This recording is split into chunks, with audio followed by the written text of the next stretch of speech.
तो स्टार्ट करते हैं मैथ का सेशन। ये 22/2/2024 की फर्स्ट शिफ्ट का है, ठीक है। यदि दो संख्याओं के बीच का अंतर उन संख्या के योग का 30% है, यानी कि इसकी फ्रैक्शन होगी 30/100, ठीक है। तो बड़ी संख्या और छोटी संख्या का अनुपात क्या होगा?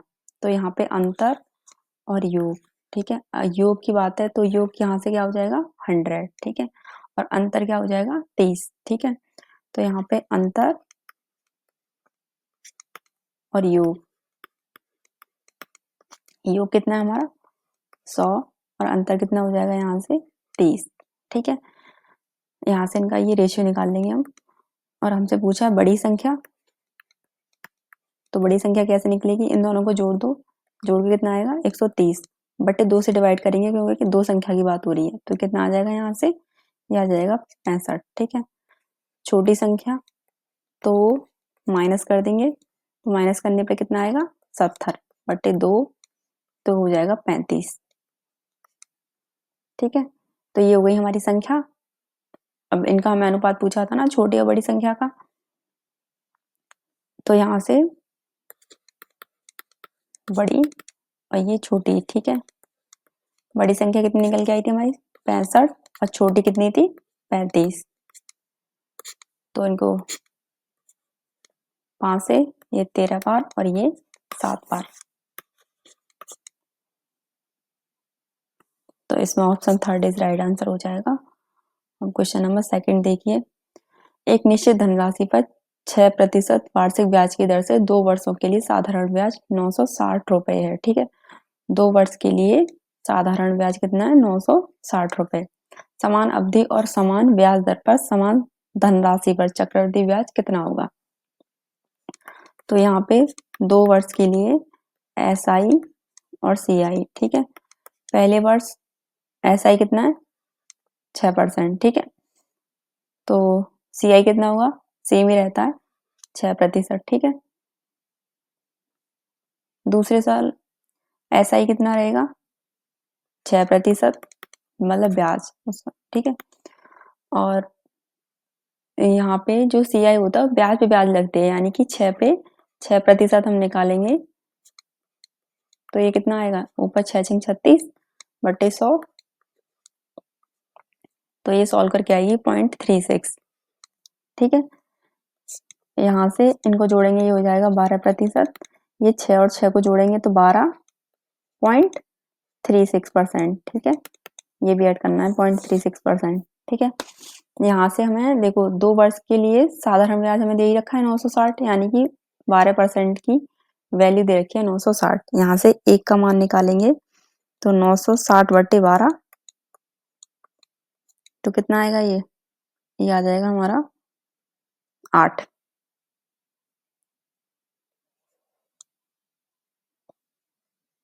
जीरो, ठीक है।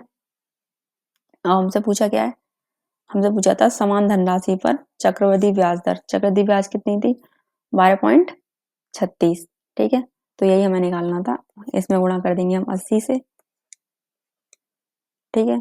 तो हमारा कितना आएगा आंसर, यही आएगा 988.8 RS, ठीक है। तो ऑप्शन फर्स्ट इसमें राइट हो जाएगा। देखो पहले साल हमारा ब्याज दर SI में सेम रहता है, ठीक है। और लेकिन चक्रवृद्धि ब्याज में क्या होता है कि पहले साल तो सेम रहता है 6%, लेकिन दूसरे साल जो चक्रवृद्धि ब्याज में ब्याज लगता है ना, वो ब्याज पे ब्याज लगता है, यानी कि 6% जो था पहले साल, इस पे भी ब्याज लगेगा 6% का, ठीक है।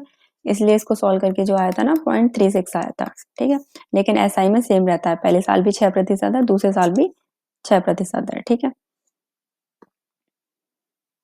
क्वेश्चन नंबर 3, किसी वस्तु पर 50% की छूट देने के बाद भी 50% लाभ होता है। किसी वस्तु को 50% की छूट देने के बाद भी 50% का लाभ होता है।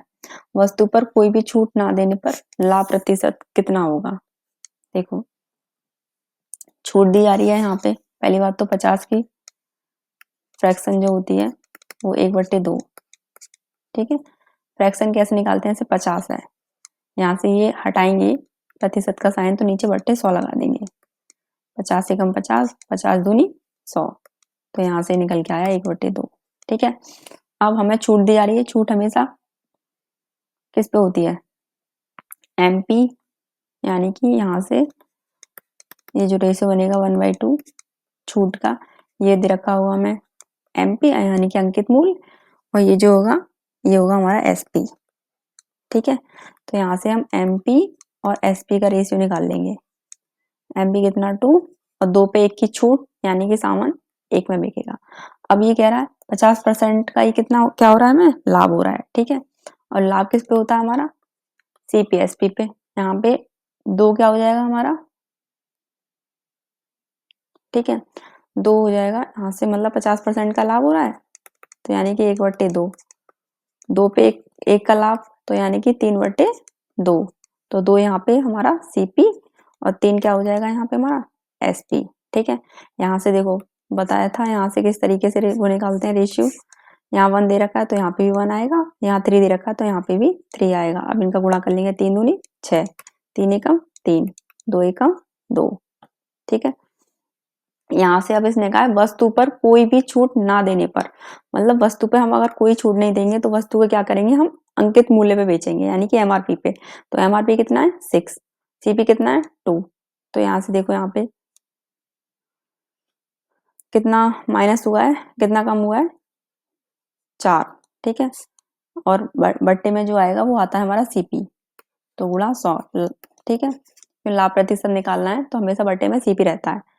ये इससे कितनी बार कटेगा, 50 बार, और इन दोनों के गुणा आपस में करेंगे तो ये आएगा 200। ठीक है, तो ऑप्शन सेकंड इज राइट हो जाएगा। यहाँ कुछ नहीं था, बस इतना ध्यान रखना है कि अगर वस्तु पर कोई भी छूट ना दी जाए तो हम उसे MRP पे बेचते हैं, और इनके बीच का अंतर है यहाँ से 4, तो 4/2, 2 इसलिए क्योंकि ये लाभ प्रतिशत निकलवा रहा है, और लाभ प्रतिशत निकालने या हानि प्रतिशत बट्टे में हमेशा CP होता है। ठीक है, तो क्वेश्चन नंबर 4 देखिए। अब यदि एक समचतुर्भुज के विकर्ण कितने दे रखे हैं, 48 सेंटीमीटर और 64 सेंटीमीटर है, तो समचतुर्भुज का परिमाप, पहली बात तो परिमाप जो होता है समचतुर्भुज का वो 4A होता है। कितना होता है 4A। ठीक है, यहाँ बनाते हैं, थोड़ा टेढ़ा सा बन गया है। ठीक है, ये इसके विकर्ण हो जाएंगे। ठीक है, ये यहाँ पे कोण बनेंगे। ठीक है, मान लो ये भुजा हमारी कितनी भुजा दे रखी है, पहली दे रखी है 48। ठीक है, तो मान लो ये 24 सेंटीमीटर की है तो ये भी 24 की होगी। ठीक है, दूसरी दे रखी है 64, तो मान लो ये 32 की है तो ये वाली हमारी कितने की होगी, ये भी हमारी 32 की होगी ये वाली। ठीक है, हाँ तो अब देखो हमेशा कोण के सामने वाली भुजा जो होती है, कोण के सामने वाली भुजा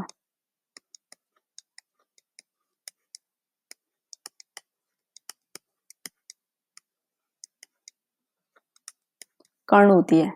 कोण के सामने वाली भुजा क्या होती है, कर्ण। ठीक है, तो देखो कोण A बनना, इसके जस्ट सामने वाली भुजा क्या आएगी, ये, तो ये क्या होगी, ये वो हमारी कर्ण।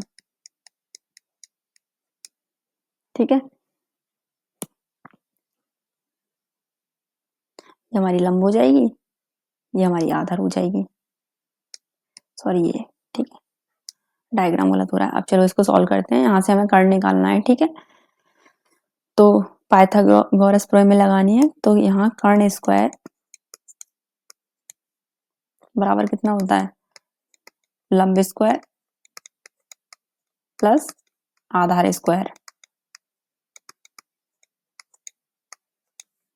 देखो लंब हमें कितना दे रखा है यहाँ पे, कर्ण बराबर लंब स्क्वायर प्लस आधार स्क्वायर। ठीक है, तो ये 32 का स्क्वायर प्लस 24 का स्क्वायर। अब 32 का स्क्वायर कितना होता है,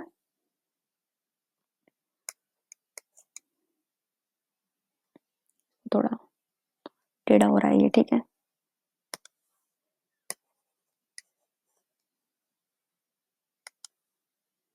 इसको सॉल्व करेंगे ना हम, तो ये आएगा हमारा, दोनों को ऐड करके, दोनों के स्क्वायर को ऐड करके 1600 आएगा। ठीक है, आप इसको सॉल्व कर लेना, और यहाँ से ये कर्ण का स्क्वायर। ठीक है, अब स्क्वायर हटाएंगे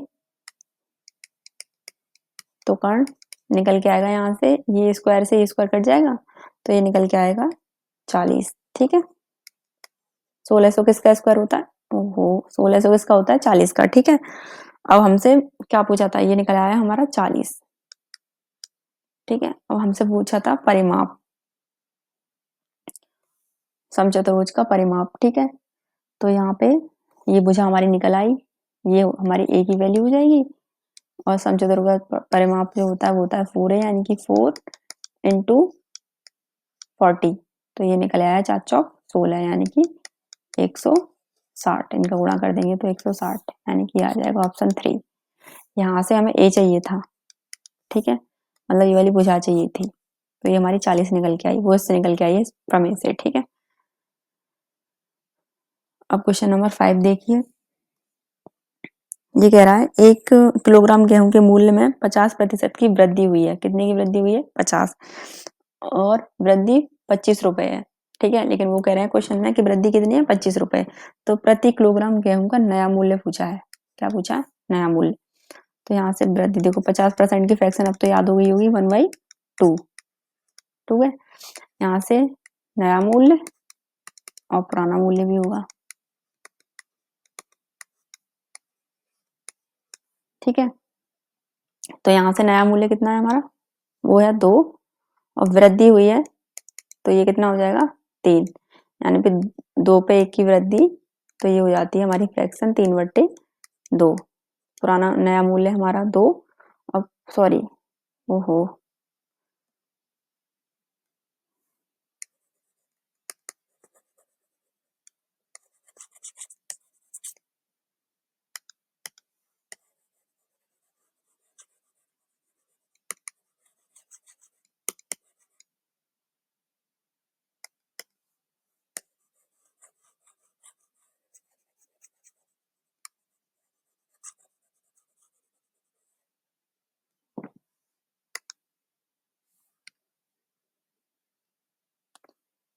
मतलब पुराना मूल्य और पुराने के बाद ही तो हमारा नया मूल्य बनेगा, ये उल्टा हो गया था यहाँ पे। तो पुराना मूल्य हमें यहाँ दे रखा है 2, और नया मूल्य कितना हो जाएगा यहाँ पे? 3। तो कितने की वृद्धि हुई? 1 की। क्वेश्चन में कितने की दे रखी है? 25 की वृद्धि होती है, कह रहा है ना 25 रुपए की वृद्धि होती है। ठीक है, पूछा क्या था? नया मूल्य। ठीक है, तो नया मूल्य कितना दे रखा है यहाँ पे हमारा? 3। तो 3 गुणा 25 कर देंगे, 25 दिया 75। ठीक है, तो ऑप्शन सेकंड इज राइट हो जाएगा। क्वेश्चन नंबर 6 देखिए। यहाँ से हमसे एम और क्यू का रेशियो पूछा है, एम अनुपात एन अनुपात पी, और यहाँ से क्यू। ठीक है, तो एम एन पी का कितना दे रखा है? 3:7 अनुपात 5। ठीक है, पी और क्यू का दे रखा है 1:2। तो यहाँ बॉक्स बनेगा और 2 बॉक्स बनेंगे यहाँ पे। ठीक है, अब यहाँ पे मैंने बताया था, यहाँ पे क्या आएगा? यहाँ पे 5 आ जाएगा, क्योंकि इसके बराबर 5 दे रखा है, तो 5 के बराबर में 5, यहाँ 1 दे रखा है तो 1, यहाँ 1 दे रखा है तो 1। ठीक है, इंटू कर लेंगे तो यहाँ 3, 7, 5, 10। ठीक है, अब हमसे रेशियो पूछा किसका है? पूछा है हमसे सिर्फ एम और क्यू का। तो देखो एम का कितना है? 3, क्यू का कितना है? 10। ये है ना, एम का 3, क्यू का कितना है? 10, तो 3:10 हो जाएगा। ठीक है, यहाँ से देखिए x अपॉन y की वैल्यू कितनी दे रखी है? 11/5। हमसे पूछा x माइनस वाई और x प्लस वाई। एक बार इसमें से इसको घटाओ तो 11 में से 5 गया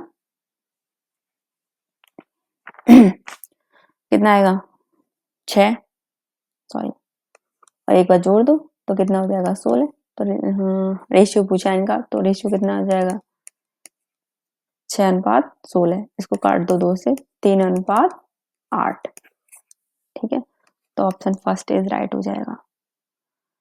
क्वेश्चन नंबर 8। एक कक्षा में 30 छात्राओं का औसत 20 वर्ष है। यदि प्रत्येक छात्र की आयु में 5 वर्ष की वृद्धि की जाती है तो औसत आयु में कितनी वृद्धि होगी? देखो ये वाला क्वेश्चन जो होता है ना, यदि प्रत्येक छात्र की आयु में 5 वर्ष की वृद्धि की जाती है, ठीक है ना, ये वाली लाइन, यदि प्रत्येक छात्र की आयु में 5 वर्ष की वृद्धि की जाती है और फिर आपसे पूछे कि औसत आयु में कितनी वृद्धि होगी, तो 5 की होगी। ठीक है, इसको याद रखना। बस ये आना चाहिए कि प्रत्येक छात्र में, तभी वाली कंडीशन अप्लाई होगी। ठीक है, अगर प्रत्येक छात्र दे रखा है और फिर पूछे औसत आयु में कितने की वृद्धि होगी, तो जितना दे रखा है ना जैसे 5 वर्ष, तो 5 वर्ष की वृद्धि होगी। ठीक है, क्वेश्चन नंबर 9 देखिए, P Q R, P plus Q plus R का औसत कितना दे रखा है 40, यानी कि हम 40 गुणा करेंगे 3 है ना पी क्यू आर, तो ये क्या हो जाएगा 120। ठीक है, फिर दे रखा है हमें पी प्लस क्यू का कितना दे रखा है 35, तो 35 गुणा करेंगे 2, तो ये कितना हो जाएगा 70। ठीक है, फिर हमने देखा है क्यू प्लस आर का कितना दे रखा है 45, तो 45 गुणा 2 करेंगे तो ये कितना हो जाएगा 90। ठीक है, अब हमसे पूछा है क्यू का, इन दोनों को जोड़ो, इन दोनों को जोड़ के आएगा 160। ठीक है, 160 में से हम 120 माइनस कर देंगे तो कितना होता है 40, तो ये 40 जो बच रहा है ना ये हो जाएगा क्यू का मान। ठीक है, एक घड़ी 6,000 रुपए में खरीदी जाती है और 5500 रुपए में बेची जाती है,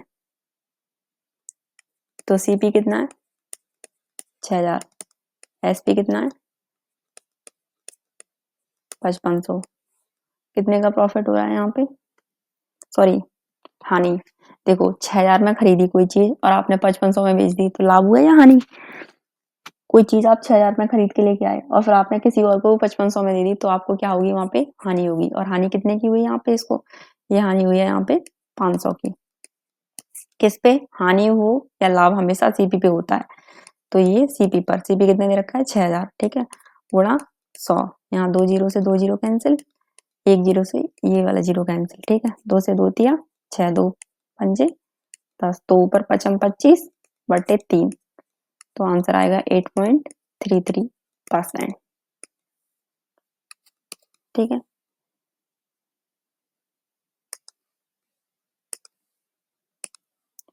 क्वेश्चन नंबर 11 देखिए, इसका पूछा है महत्तम समावर्तक क्या होगा, यानी कि एचसीएफ। देखो अगर इस तरीके से दे रखे हो नंबर बहुत बड़े बड़े, तो हम इसको डिवाइड वाला मेथड जो होता है उससे करते हैं। जैसे 258 का डिवाइड करते हैं हम 301 में। ठीक है, तो देखो कितनी बार जाएगा, एक बार, घटाओ, यहाँ 3 ये 4, घटाने के बाद। ठीक है, तो ये वाली संख्या अब हम यहाँ लिखेंगे, यानी कि 258, ये घटा के आ गया हमारा 43। ठीक है, अब 43, देखो 43 छिक्के 6 18, 6 24 और 1 25। ठीक है, तो 43 छिक्के कितने हैं हमारे 258, कट गया ना पूरा पूरा। तो हमारा एचसीएफ क्या आया यहाँ से, हमारा एचसीएफ आया 43, ये हमारा एचसीएफ होगा ये। अगर ये पूरा पूरा कट गया है तो एचसीएफ होगा हमारा ये।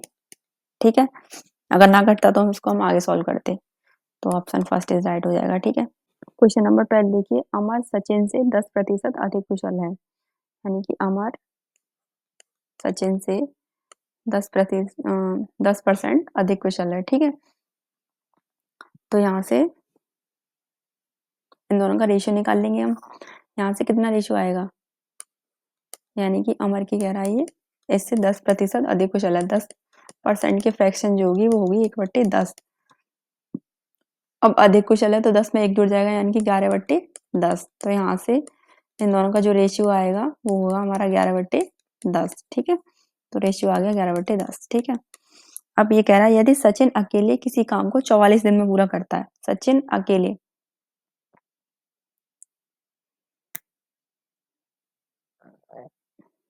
देखो पहली बात तो ये जो रेशियो आया ना, ये रेशियो है इनकी कार्य क्षमता का या एफिशिएंसी।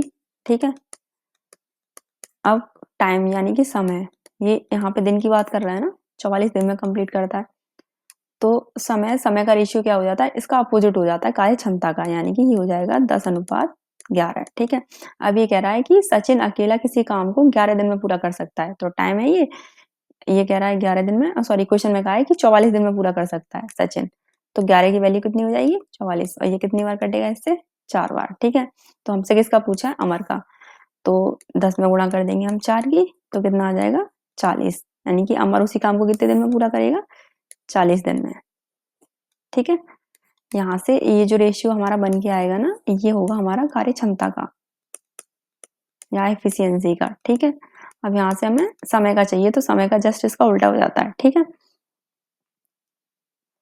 जैसे क्वेश्चन नंबर जो 10 दे रखा था ना, इसमें एक बात और बतानी थी। इसमें सॉरी 11 में, जैसे मैंने इसमें डिवाइड कर दिया था 558 का 301 में, ऐसा जरूरी नहीं है आप 301 का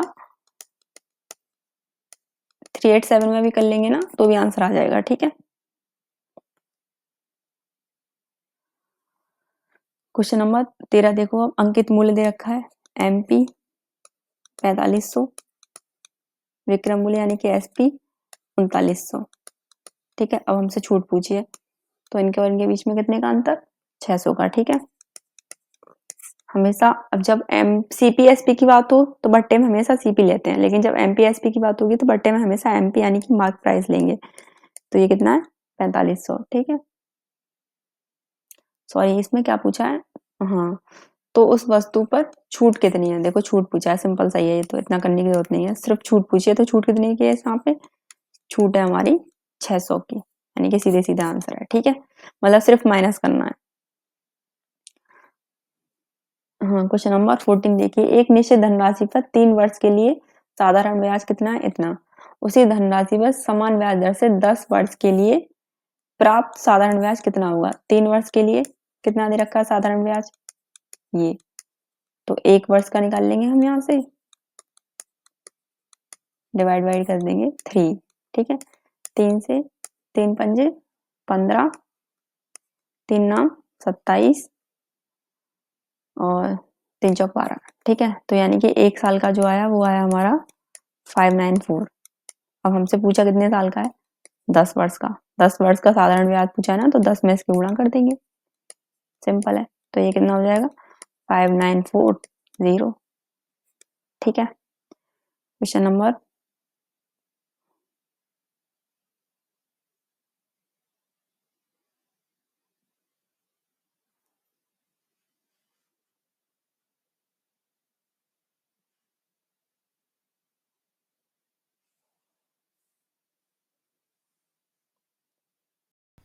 क्वेश्चन नंबर 15 देखिए, यहाँ दे रखा है ना 0 पॉइंट,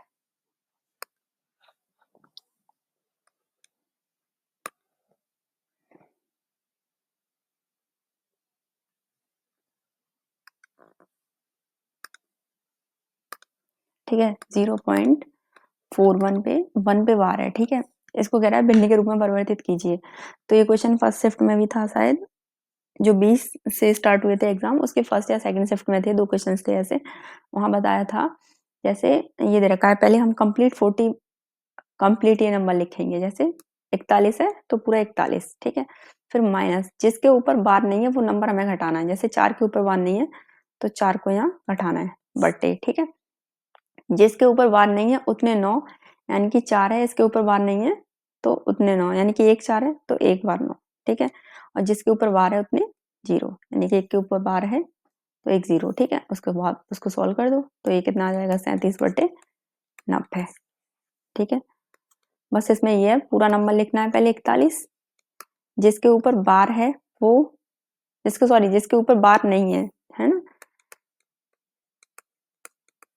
जिसके ऊपर बार नहीं है, ठीक है, वो घटाना है। तो देखो 4 के ऊपर बार नहीं है इसलिए हमें यहाँ 4 घटाना है, बट्टे में जितनी बार 4 है मतलब उतनी बार हमें 9 लिखने हैं। जितने, जैसे जिसके ऊपर बार नहीं है, जितनी संख्या है वो, इसके ऊपर बार नहीं है वो कितनी संख्या है, सिर्फ एक संख्या है 4, जिसके ऊपर बार नहीं है तो उतने ही 9 आएंगे। और जिसके ऊपर बार है, यानी कि 0.41 बार था ना, तो 1 के ऊपर बार था, तो एक ही संख्या है ना जिसके ऊपर बार है, तो उतने ही 0 आएंगे, बस इतना ध्यान रखना है। ठीक है,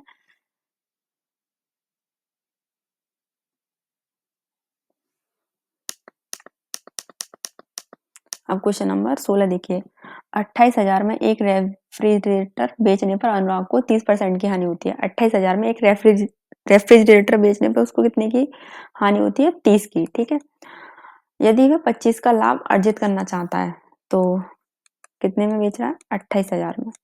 ठीक है, और फिर वो कह रहा है उसको 30% की हानि होती है, यानी कि 100 में से 30 माइनस कर देंगे तो 70। ठीक है, और लाभ कितना होता है? 25 का, यानी में 100 में 25 जोड़ देंगे तो ये लाभ कितने का हो गया? 125 का। 100 में से 70 माइनस कर देंगे, सॉरी 30। ठीक है, 30 की हानि हो रही है ना, तो ये आ गया 70। तो जो लाभ है वो ऊपर और जो हानि है वो नीचे लिखेंगे। ठीक है, बस कुछ नहीं है, इसको सॉल्व करना है। यहाँ 0 से 0 कैंसिल हो जाएगा, ये 2800, 125 बटे 7, 7 से 7 चौक 28, ये कितना आ गया? 400, 400 गुणा 25, 25 चौका, सॉरी 125, 25 नहीं 125। ठीक है, तो इंटू कर लेना, यही आएगा 50,000। ठीक है, अब क्वेश्चन नंबर 17 देखते हैं। यदि एक कार 50 किलोमीटर पर आवर की चाल से चल रही है और 150 किलोमीटर की यात्रा करती है तो पूरी यात्रा में कितना समय लग रहा है? तो चाल बराबर दूरी बटे में समय। ठीक है, अब देखो चाल कितनी दे रखी है? 50 किलोमीटर पर आवर की चाल से चल रही है, दूरी कितनी दे रखी है? 150। ठीक है, किलोमीटर। और सिर्फ क्या पूछा था? टाइम पूछा है, यानी कि यात्रा में वो पूरा करने में कितना समय लगेगा। ठीक है, 0 से 0 कैंसिल, 5 से कितनी बार कैंसिल? 3 बार, 5 दिया 15। ये कुछ नहीं है, इनको लेके कंफ्यूज मत होना। ठीक है, ये मैंने यूनिट लिख दी है, सिर्फ इतना था कि 50 बराबर 150 बटे टाइम हमें टी निकालना था। तो 0 से 0 कैंसिल हो जाएगा, 5 से ये 3 बार कैंसिल हो जाएगा। ठीक है, यहाँ पे 1 बचा, ऊपर 3 बचा, नीचे बटे में टी बचा। अब यहाँ पे देखो क्रॉस मल्टीप्लाई कर लो तो इधर टी आ जाएगा, और इसकी गुणा इसमें यहाँ कुछ नहीं है तो 1 मान लेंगे। देखो यहाँ कुछ नहीं है तो हम 1 मान लेंगे, 1 में 3 का मल्टीप्लाई करेंगे तो ये आ जाएगा 3, यानी कि कितना आ गया? ये 3 घंटे आ गया समय। ठीक है, तो ये ऑप्शन फर्स्ट इज राइट हो जाएगा। समझ में आ गया ना, सिंपल था क्वेश्चन था ये। ठीक है, चाल बराबर दूरी बटा समय, बस समय वो फॉर्मूला लगाना था। निम्नलिखित में से कौन सी संख्या 9 से विभाज्य नहीं है?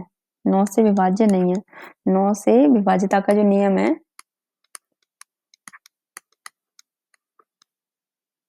9 से विभाज्य का नियम, ठीक है, वो ये है कि सभी को जोड़ के जो संख्या है वो 9 से विभाज्य हो।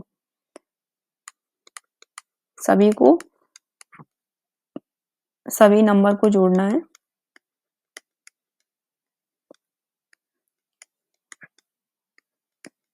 पर जो संख्या है 9 से विभाज्य हो। ठीक है, हो, सॉरी, वो 9 से विभाज्य हो। अब जैसे अप्लाई करते हैं, हम सेकंड से अप्लाई करते हैं। 3 प्लस, सभी को जोड़ना है, 7 प्लस 8 प्लस 9, जोड़ो इनको। तो 8 और 8 16 और 1 17, 17 और 3 20 और 7 27। देखो बताओ 27 9 से विभाज्य है या नहीं? 9 का डिवाइड कर दो इसमें, 9 तिया 27, ये तो विभाज्य है। लेकिन हमसे क्या पूछिए? विभाज्य नहीं है, ये पूछा है। ऐसे ही फर्स्ट ऑप्शन है, इसको जोड़ो। 3 प्लस 6 प्लस 5 प्लस 8, इनको जोड़ते हैं तो ये 9 हो गया, 6 और 3 9, और 9 और 8 17, और ये 22। तो बताओ 22 9 से विभाज्य है क्या? 22 9 से कट रहा है? नहीं कट रहा। ठीक है, जो भी आंसर आएगा ना पॉइंट में कुछ कुछ आएगा, तो इसलिए ऑप्शन फर्स्ट इज राइट था। बाकी इनको भी आप जोड़ के देखना, इनको भी जोड़ के देखना, ऐसे नहीं जोड़ना है, मतलब ऐसे ही है, 7 प्लस 8 प्लस 5 प्लस 7। ठीक है, जोड़ के जो भी आएगा ना वो संख्या 9 से विभाज्य होगी। ठीक है, यही है 9 की विभाज्यता का नियम। अब क्वेश्चन नंबर 19 देखिए। डब्ल्यू और एक्स एक काम को 40 दिन में करते हैं। डब्ल्यू और एक्स एक काम को कितने दिन में कर रहे हैं? 40 दिन में। एक्स प्लस वाई एक काम को कितने दिन में कर रहे हैं? 60 दिन में। और W plus X plus Y तीनों मिलके उस काम को कितने दिन में कर रहे हैं? 30 दिन में। ठीक है, तो एलसीएम 120 आ जाएगा यहाँ से। तो ये 40 से 120 कटेगा 3 बार, 60 से 120 कटेगा 2 बार और 3 से ये कटेगा 4 बार। ठीक है, अब देखो हमसे पूछा है डब्ल्यू और वाई मिलकर उसी कार्य को कितने दिनों में पूरा करेंगे, यानी कि डब्ल्यू और वाई का पूछा है। तो यहाँ से हमें एफिशिएंसी निकालनी होगी। ठीक है, तो सबसे पहले देखो हम डब्ल्यू प्लस एक्स, सॉरी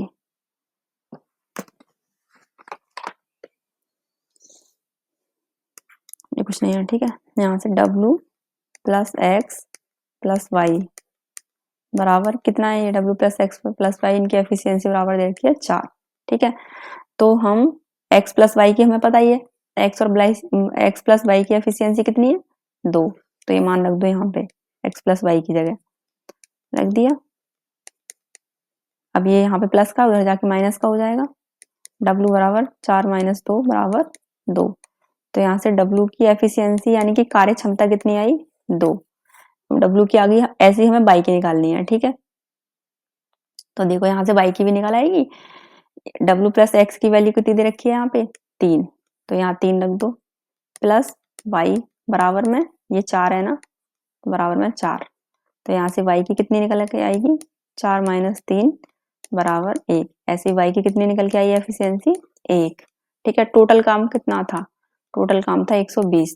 दोनों की कार्य क्षमता जोड़ दो, 2 और 1 3। ठीक है, तो ये कितनी बार कटेगा 40 बार। तो दोनों मिलकर उसी काम को कितने दिनों में पूरा करेंगे 40 दिनों में। ठीक है, यहाँ पे कुछ नहीं था इस क्वेश्चन में, हमें कार्य क्षमता निकालनी थी।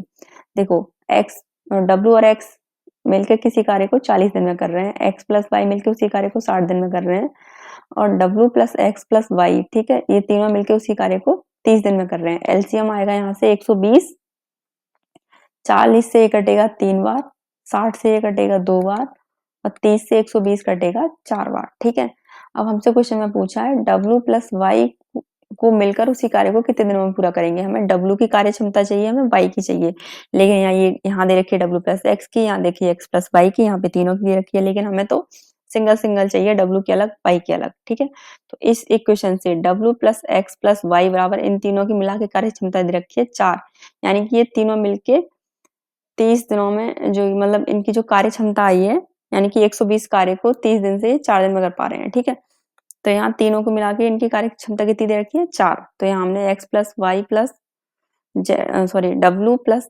एक्स प्लस वाई बराबर कितनी है 4। तो यहाँ से हम एक्स प्लस वाई, ये जो दे रखा है एक्स प्लस वाई, इसकी वैल्यू कितनी आई थी यहाँ से निकल के 2, मतलब इन दोनों की कार्य क्षमता कितनी निकल के आई थी 2।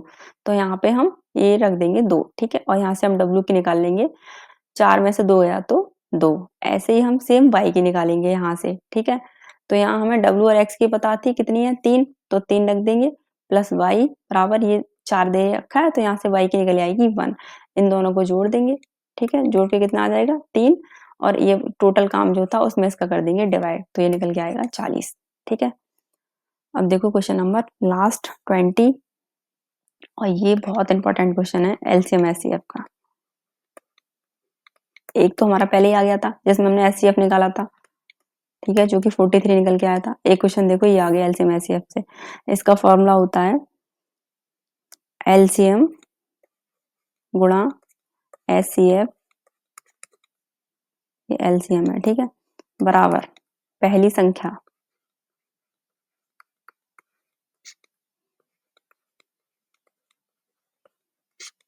गुणा दूसरी संख्या।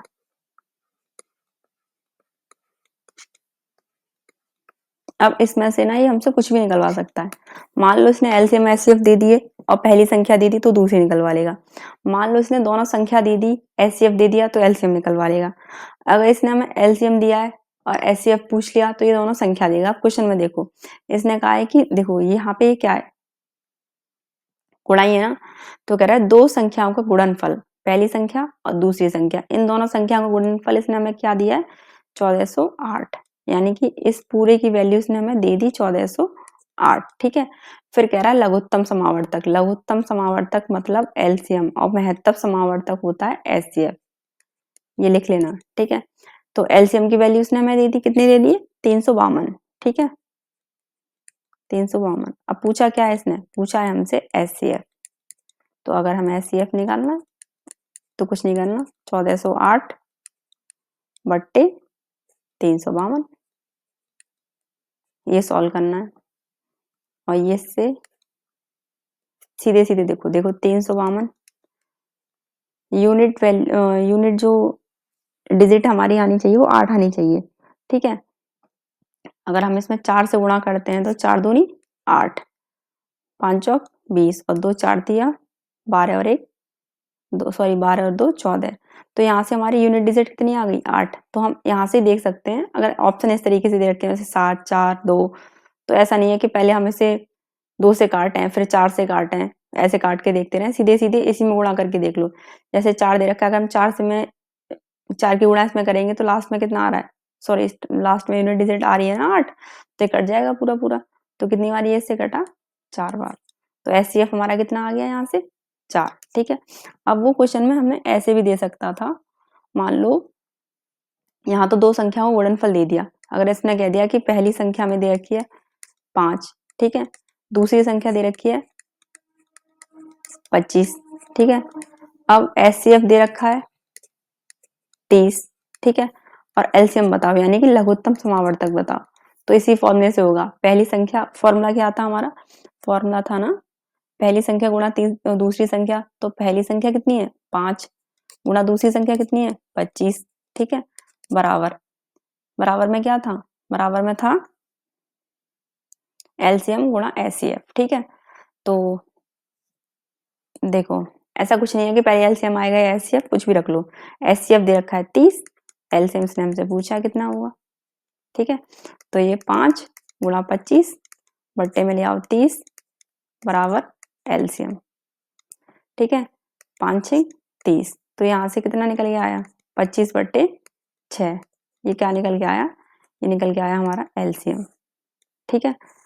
अब देखो यहाँ से एलसीएम निकल आया, ऊपर हमने क्वेश्चन में एचसीएफ निकाल दिया। अब मान लो एलसीएम भी इसने हमें दे दिया 40, ठीक है, और ये कुछ नहीं दिया, पहली संख्या एक कह रहा है कि लास्ट में कहेगा पहली संख्या ज्ञात करो।